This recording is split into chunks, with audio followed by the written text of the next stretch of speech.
जय हिंद।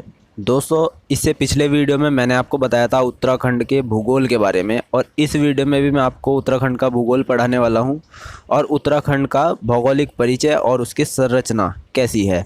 तो दोस्तों, पिछले वीडियो में जो है मैंने आपको बताया था कि उत्तराखंड की भौगोलिक संरचना कैसी है, उसको कितने पार्टों में डिवाइड किया गया है। तो अगर आपको याद हो तो मैं आपसे पूछना चाहूँगा कितने पार्टों में था।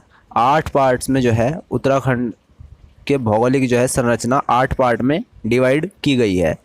तो 8 पार्ट कौन कौन से थे, जल्दी से आप एक बार रिकॉल ज़रूर कर लीजिएगा। कौन कौन से थे 8 पार्ट? तो वो थे ट्रांस हिमालय क्षेत्र, उच्च हिमालय या वृहत हिमालय क्षेत्र, लघु हिमालय क्षेत्र या मध्य हिमालय क्षेत्र। फिर आपका आता था चौथा दून द्वार क्षेत्र, और पांचवा आपका शिवालिक क्षेत्र, छठा आपका भाबर क्षेत्र, और फिर सातवां आपका तराई क्षेत्र, और आठवां कौन सा था? गंगा का मैदानी क्षेत्र। गंगा का मैदानी क्षेत्र। तो ये 8 पार्ट थे, और आज हम यहाँ पर 8 पार्टों को जो है हम पढ़ेंगे, जिसमें कि हम एक एक को डिफ़ाइन करके पढ़ेंगे। तो दोस्तों, वो पिछला पार्ट 1 था, ये आपका वीडियो पार्ट 2 है। और यहाँ पर हम पढ़ने वाले हैं ट्रांस हिमालय, और मेनली हम यहाँ 2 ही पढ़ेंगे, ट्रांस हिमालय और दूसरा आपका ये पहला होता है, और दूसरा हम पढ़ेंगे यहाँ पे उच्च हिमालय क्षेत्र या वृहत हिमालय क्षेत्र। तो अगर दोस्तों आप चैनल पर नए हैं तो चैनल को ज़रूर सब्सक्राइब कर लीजिएगा। आप यूपीएससी, जीके, जीएस, जीके और आपका जीएस, ये सब विषय आप पढ़ने के लिए चैनल को सब्सक्राइब कर लीजिएगा। आप कोई भी यूकेएसएससी से रिलेटेड कोई भी आप तैयारी करते हैं, उत्तराखंड पुलिस की तैयारी अगर आप कर रहे हैं, तो आपके लिए बिल्कुल सही चैनल है, और बिल्कुल आपको आपके मतलब के सारे टॉपिक्स आपको यहाँ पर मिल जाएंगे। तो चैनल को सब्सक्राइब ज़रूर कर लीजिएगा। तो चलिए दोस्तों, स्टार्ट करते हैं आज का वीडियो। तो हमारा पहला जो पॉइंट है वो है ट्रांस हिमालय। तो आज हम ट्रांस हिमालय को समझते हैं। ट्रांस हिमालय क्या होता है? देखिए, ट्रांस का अर्थ होता है दोस्तों के पार। तो ट्रांस का अर्थ क्या होता है? के पार। अब अर्थात हिमालय के पार स्थित भूभाग। तो जो हिमालय के पार का जो भाग है उसको क्या बोलते हैं? ट्रांस हिमालय। और इसका कुछ भाग उत्तराखंड में है, और शेष भाग जो है वो तिब्बत में स्थित है। तो देखिए दोस्तों, यहाँ पर मैप में देखिएगा, ये जो आपको ग्रीन वाला पार्ट दिखाई दे रहा है, ये ही जो है उत्तराखंड में स्थित ट्रांस हिमालय का क्षेत्र है। और इससे ऊपर ये जो चीन का एरिया है, जो भी ये तिब्बत का एरिया है, बाकी ट्रांस हिमालय इस तिब्बत क्षेत्र में स्थित है। और बाकी कुछ हिस्सा जो इसका बचता है वो ग्रीन वाले में आपको दिखाई दे रहा है, ये उत्तराखंड में स्थित है। और यहाँ पर इस क्षेत्र की दोस्तों जो चौड़ाई है वो 20 से 30 किलोमीटर है। दोस्तों, अगर आप चौड़ाई कैसे समझ रहे हैं, देखिए यहाँ पर चौड़ाई अगर आप ये समझ रहे हैं चौड़ाई, तो ये चौड़ाई नहीं होती है दोस्तों। मैप में हमेशा उत्तर से दक्षिण की ओर चौड़ाई चलती है। तो ये उत्तर है, ये दक्षिण है नीचे वाली साइड। तो इसकी जो चौड़ाई है दोस्तों यहाँ पर, ये कितनी है? 20 से 30 किलोमीटर। 20 से 30 किलोमीटर। और इसकी औसतन ऊंचाई जो है दोस्तों समुद्र तल से नापी जाती है। तो ऊंचाई कितनी है दोस्तों इसकी? 2500 से 3500 मीटर। इस क्षेत्र में जो है दोस्तों मुख्यतः 3 ज़िले आते हैं। कौन कौन से? उत्तरकाशी, चमोली और पिथौरागढ़। उत्तरकाशी, चमोली और पिथौरागढ़। अगर आप यहाँ मैप में देखें तो यहाँ पर उत्तरकाशी ज़िला है, ये आपका चमोली ज़िला आ जाता है, और यहाँ पर आपका पिथौरागढ़ ज़िला आ जाती है। ये आपका उत्तरकाशी, ये आपका चमोली, और ये आपका पिथौरागढ़ यहाँ पर आ जाता है। तो मेनली यहाँ पर 3 ज़िले आते हैं। और ट्रांस हिमालय और महान हिमालय के बीच की जो फॉल्ट लाइन है, ट्रांस हिमालय और महान हिमालय के बीच की जो फॉल्ट लाइन है, अच्छा, महान हिमालय जो है दोस्तों वृहत हिमालय का ही एक नाम है, ये भी आप याद रखेंगे। तो जो इसका सेकंड पार्ट है, पहला तो ट्रांस हिमालय, दूसरा क्या है? वृहत हिमालय या उच्च हिमालय क्षेत्र। तो उसी का एक नाम है महान हिमालय। तो महान हिमालय और आपके ट्रांस हिमालय के बीच की जो फॉल्ट लाइन है, इसको क्या बोलते हैं दोस्तों? इंडो-सांगको भ्रंश। इंडो-सांगको भ्रंश। देखिए कहाँ पर आती है ये लाइन, फॉल्ट लाइन। ये लाइन जो आपको दिखाई दे रही है, ये वाली, इसको क्या बोलते हैं दोस्तों? Fault line. और इसका नाम क्या है? इंडो-सांगको भ्रंश। फिर आता है आपका कि इस क्षेत्र की पर्वत श्रेणियों को क्या बोलते हैं दोस्तों? जैंक्सर श्रेणी। क्या बोलते हैं? जैंक्सर श्रेणी। फिर आपका आ जाता है उत्तराखंड के अधिकांश दर्रे भी जो हैं इसी क्षेत्र में आते हैं। किस क्षेत्र में आते हैं भला? उत्तराखंड के अधिकांश दर्रे ट्रांस हिमालय क्षेत्र में आते हैं। अब देखिए दोस्तों, मेन एक नोट है जो मैंने आपके लिए लिखा है, इसको समझिएगा। हिमालय का निर्माण कैसे हुआ? तो हिमालय का निर्माण आखिर हुआ कैसे? देखिए, भूवैज्ञानिकों के जो अनुसार है, जहाँ पर आज हिमालय है, हिमालय पर्वत श्रृंखला जो पूरी की पूरी है, वहाँ पर पहले टीथिस नामक एक सागर था। क्या था? एक टीथिस नामक समुद्र था। देखिए यहाँ पर आपको मैं मैप में जो है दिखाता हूँ। यहाँ पर देखिए ये टीथिस सी आपको दिखाई दे रहा है। टीथिस नामक एक सागर था बहुत सालों पहले। क्या था दोस्तों, ये जितने भी आपको कॉन्टिनेंट्स दिखाई दे रहे हैं, जितने भी महाद्वीप आपको दिखाई दे रहे हैं, ये सब एक ही जगह पर स्थित थे। ये सब आपस में जुड़े हुए थे। अब कुछ कंपन हुआ, भूकंप हुआ, जैसे कुछ ऐसी घटना घटी और ये सभी कॉन्टिनेंट्स जो है अलग अलग दिशाओं में चले गए। ये अफ्रीका अलग चला गया, यहाँ से इंडिया ऊपर की साइड चला गया, और ये यहाँ से एक प्लेट और नीचे आई सरक कर, तो दोनों का जो है आपस में यहाँ टकराव हुआ और यहीं पर जो है हिमालय का निर्माण हुआ। तो देखिए कैसे हुआ, उसको समझते हैं। तो जो टिथिस नामक सागर था, इस सागर के ऊपर उत्तर में कौन सा था दोस्तों? अंगारा लैंड। उत्तर में देखिए यहाँ सागर है बीच में, ठीक है, यहाँ ऊपर उत्तर दिशा है सागर की और यहाँ नीचे दक्षिण दिशा है। तो उत्तर में क्या था? अंगारा लैंड। यहाँ पर अंगारा लैंड देखिए कहाँ पर, मैप में समझते हैं। देखिए दोस्तों, ये टिथिस सागर है और इसके उत्तर में यहाँ ये जो यूरेशिया आपको दिखाई दे रहा है, यूरेशिया। देखिए यहाँ पर दिखाता हूँ दूसरे वाले मैप में, आपको समझ में जल्दी आएगा। देखिए ये यूरेशिया है और यहाँ पर जो है आपका अंगारा लैंड होता था। यह आपका टिथिस नामक सागर है, ये आप देख पा रहे हैं। तो देखिए उसके बाद दक्षिण में जो था कौन सा था? गोंडवाना लैंड था। दक्षिण में गोंडवाना लैंड। दक्षिण कहाँ पर है दोस्तों? ये दक्षिण है और ये आप देख पा रहे हैं गोंडवाना लैंड है पूरा का पूरा। ये जो है ये पूरा गोंडवाना लैंड होता था। तो उत्तर में तो क्या हो गया? यहाँ पर आपका अंगारा लैंड और यहाँ पर गोंडवाना लैंड। और अंगारा लैंड की कई नदियाँ टिथिस सागर में गिरती थी। अंगारा लैंड जो था दोस्तों, यहाँ पर अंगारा लैंड है और यहाँ की काफ़ी सारी नदियाँ जो हैं यहाँ टिथिस सागर में बहकर आती थी और नीचे गिरती जाती थी।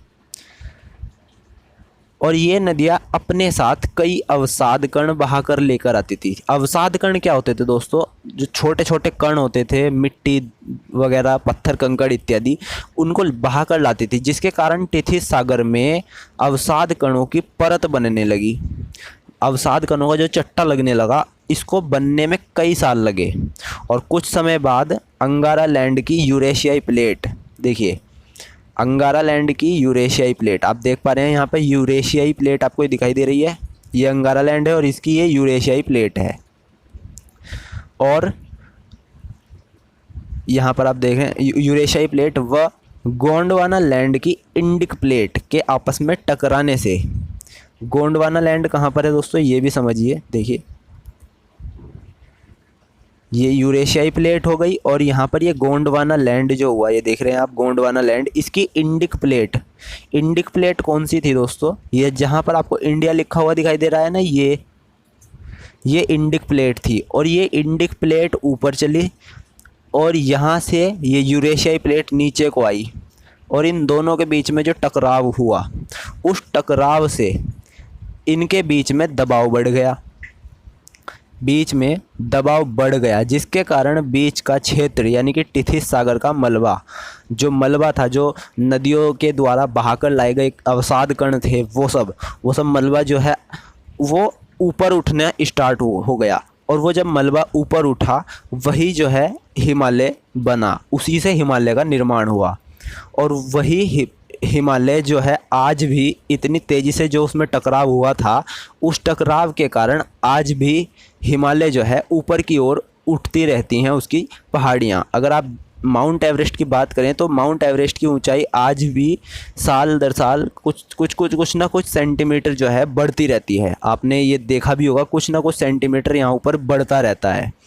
तो वो आज भी जो है बढ़ रहा है। तो ये हुआ हमारा ट्रांस हिमालय। अभी हम आते हैं दूसरे वाले पर, वृहत हिमालय, उच्च हिमालय, महान हिमालय या मुख्य हिमालय। इसके 4 नाम हैं, आप इसको कुछ भी कह सकते हैं और किसी भी नाम से जो है प्रश्न आपके पेपर में बन सकते हैं। तो दोस्तों यहाँ पर पहला ही जो है पॉइंट इसका ये आ जाता है कि यह क्षेत्र लघु हिमालय के उत्तर में और ट्रांस हिमालय के दक्षिण में स्थित है। देखिए लघु हिमालय कहाँ है, लघु हिमालय ये वाला है दोस्तों, ये जो बहुत छोटा सा आपको दिखाई दे रहा है ये लघु हिमालय है, और ये ट्रांस हिमालय ग्रीन वाला, और इन दोनों के बीच में मध्य में जो है ये वाला, ये आपका वृहत या उच्च हिमालय क्षेत्र कहलाता है। इसकी चौड़ाई कितनी है दोस्तों, 15 से 30 किलोमीटर इसकी चौड़ाई है। औसतन ऊंचाई इसकी 6000 से 7000 मीटर है। इस क्षेत्र की सबसे ऊंची पर्वत श्रृंखला, इस क्षेत्र की जो सबसे ऊंची पर्वत श्रृंखला है, किस क्षेत्र की दोबारा याद कीजिए, किस क्षेत्र की, वृहत हिमालय क्षेत्र या उच्च हिमालय क्षेत्र की। इस क्षेत्र की सबसे ऊंची पर्वत श्रृंखला कौन सी है, नंदा देवी पश्चिमी, नाम याद रखेंगे, नंदा देवी पश्चिमी। और इसकी ऊंचाई कितनी है नंदा देवी पश्चिमी की, 7817 मीटर, 7817 मीटर। और यह क्षेत्र उत्तराखंड के 6 जिलों में फैला हुआ है। कौन कौन से ज़िले हैं, उत्तरकाशी, चमोली, टिहरी, रुद्रप्रयाग, बागेश्वर तथा पिथौरागढ़। कौन कौन से हैं, उत्तरकाशी, चमोली, टिहरी, रुद्रप्रयाग, बागेश्वर तथा पिथौरागढ़। इस क्षेत्र में विशाल हिमनद यानी कि ग्लेशियर पाए जाते हैं। कौन कौन से ग्लेशियर पाए जाते हैं दोस्तों, उच्च हिमालय क्षेत्र या वृहत हिमालय क्षेत्र में गंगोत्री, पिंडारी और मिलम ग्लेशियर, 3 ग्लेशियर पाए जाते हैं। कौन कौन से, गंगोत्री, पिंडारी और मिलम, 3 ग्लेशियर याद रखेंगे। और विश्व प्रसिद्ध फूलों की घाटी भी इसी क्षेत्र में है। ये जो फूलों की घाटी जो है दोस्तों पूरे वर्ल्ड में फेमस है, और ये भी जो है वृहत हिमालय क्षेत्र या उच्च हिमालय क्षेत्र में आती है। यहीं पर दोस्तों हमारा अगला पॉइंट आ जाता है कि वृहत हिमालय और लघु हिमालय को अलग करने वाली जो फॉल्ट लाइन है उसको क्या बोलते हैं, मेन सेंट्रल थ्रस्ट यानी कि MCT या मुख्य केंद्रीय भ्रंश इसको कहा जाता है। फिर इस क्षेत्र में 12 से 13,000 फीट के ऊपर प्राकृतिक वनस्पतियों का नितांत अभाव है। यानी कि 12 से 13,000 फीट के ऊपर अगर आप जाओगे तो यहाँ पर प्राकृतिक वनस्पतियाँ बिल्कुल नहीं हैं, उनका बिल्कुल अभाव है। तथा 10 से 12,000 फीट के बीच झाड़ियाँ और घास के मैदान पाए जाते हैं। 10 से 12,000 फीट की ऊंचाई तक अगर आप यहाँ जाते हैं तो इसके बीच आपको झाड़ियाँ और घास के मैदान जो है मिलेंगे। वह 10,000 फीट के नीचे, 10,000 फीट से जो नीचे का एरिया है वहाँ पर फर के, चीड़ के, साल के और सागौन आदि के वृक्ष पाए जाते हैं। यहाँ के मूल निवासी भोटिया लोग, देखिए यहाँ पर एक चीज़ नोट कीजिएगा, मूल निवासी जो है यहाँ के कौन होते हैं, भोटिया जनजाति के लोग। और ग्रीष्मकाल में जो है दोस्तों ये इस क्षेत्र में जौ की, गेहूँ की, मक्का आदि की खेती करते हैं। अब यहाँ पर पढ़ते हैं हम कि उच्च हिमालय के प्रमुख पर्वत शिखर कौन कौन से हैं। देखिए दोस्तों इसमें जो है मैंने आपको बताया ही था कितने ज़िले आ जाते हैं, उत्तरकाशी, टिहरी गढ़वाल, रुद्रप्रयाग, चमोली, आपका बागेश्वर और पिथौरागढ़, पूरे 6 ज़िले आते हैं। लेकिन यहाँ पर चमोली ज़िले में जो है सबसे ज़्यादा जो है पर्वत शिखर पाए जाते हैं। तो चमोली ज़िले में स्थित पर्वत शिखरों का जो है अध्ययन करते हैं, कौन कौन से पर्वत शिखर यहाँ पर पाए जाते हैं।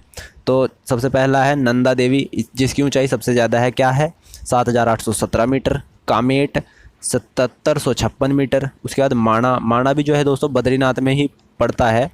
इसका कितना ऊंचाई है, 7272 मीटर यानी कि 7272 मीटर। बद्रीनाथ की कितनी ऊंचाई है, 7140 मीटर। चौखंबा की ऊंचाई है 7138 मीटर। त्रिशूल की ऊंचाई है दोस्तों 7120। त्रिशूल कुछ और मत समझ लीजिएगा, पहाड़ के ही नाम है, सब पर्वत श्रृंखलाएं हैं। 7120 मीटर। संतोपथ 7084 मीटर। द्रोणागिरी पर्वत की ऊंचाई जो है दोस्तों 7066 मीटर। गंधमादन पर्वत है एक, इसकी ऊंचाई है 6984 मीटर। और आपका अगला आ जाता है यहाँ पर कालोंग का, इसकी ऊंचाई है 6931 मीटर। हाथी पर्वत की ऊंचाई है दोस्तों 6727 metre. Devasthan 6678 metre. Nandakhat 6674 metre. Nilkanth 6597 metre. Nanda Ghunti, इसकी ऊंचाई है दोस्तों 6309 मीटर। गौरी पर्वत 6250 मीटर। नारायण पर्वत 5965 मीटर 5965 मीटर। जैलंग पर्वत 5871 मीटर और नर पर्वत 5831 मीटर। तो देखिए दोस्तों, जो हमारे यहाँ पर नंदा देवी जो पर्वत है, नंदा देवी, इसी की ऊंचाई जो है सबसे ज़्यादा है। माउंट एवरेस्ट के बाद भी है, लेकिन उत्तराखंड में जो है सबसे ऊंचाई वाला पर्वत चमोली में यही है। उसके बाद उत्तरकाशी ज़िले में स्थित पर्वत शिखर कौन कौन से हैं? भागीरथी, श्रीकंठ, गंगोत्री, यमुनोत्री और बंदरपूंछ। तो इनकी ऊंचाई जो है यहाँ लिखी हुई है। भागीरथी की कितनी है? 6856 मीटर। श्रीकंठ की 6728 मीटर। फिर आपका ये आता है गंगोत्री 6672 मीटर। यमुनोत्री की 6400 मीटर, 6400 मीटर आप पढ़ लिया, याद रखिएगा। 6400 याद रखने में आसानी होती है तो 6400 बोल दीजिए। बंदरपूंछ की 6320 मीटर। चमोली और उत्तरकाशी में जो है कौन से पर्वत शिखर हैं दोस्तों? चमोली और उत्तरकाशी अगर आप समझें तो इन दोनों के बीच में जो पड़ने वाले हैं, इसीलिए मैंने यहाँ पर दोनों को इकट्ठा लिखा है, कुछ और मत समझ लीजिएगा इसके बारे में। केदारनाथ पड़ता है, इसकी ऊंचाई है 6968 मीटर। फिर आपका स्वर्गारोहणी 6252 मीटर। चमोली और पिथौरागढ़ में स्थित पर्वत शिखर, ऐसे ही चमोली और पिथौरागढ़ में भी जो है जो बीच में पड़ते हैं, कौन कौन से हैं? नंदा देवी पूर्वी, नंदाकोट और गुन्नी। नंदा देवी पूर्वी की ऊंचाई है 7434 मीटर। फिर आपका नंदाकोट 6861 मीटर। गुन्नी की ऊंचाई है दोस्तों, गुन्नी पर्वत की 6180 मीटर। तो आज के वीडियो में दोस्तों बस इतना ही। Thanks for watching. दोस्तों अगर आप अभी भी चैनल पे नए हैं, आपने चैनल सब्सक्राइब नहीं किया तो चैनल को प्लीज़ सब्सक्राइब कीजिएगा, जिससे आपको आने वाले वीडियोज़ की नोटिफिकेशन ज़रूर मिलता रहे। तो चैनल को सब्सक्राइब ज़रूर कर लीजिएगा, वीडियो को लाइक और शेयर ज़रूर करें। तो थैंक्स फॉर वॉचिंग। मैं मिलता हूँ आपसे अगले वीडियो में।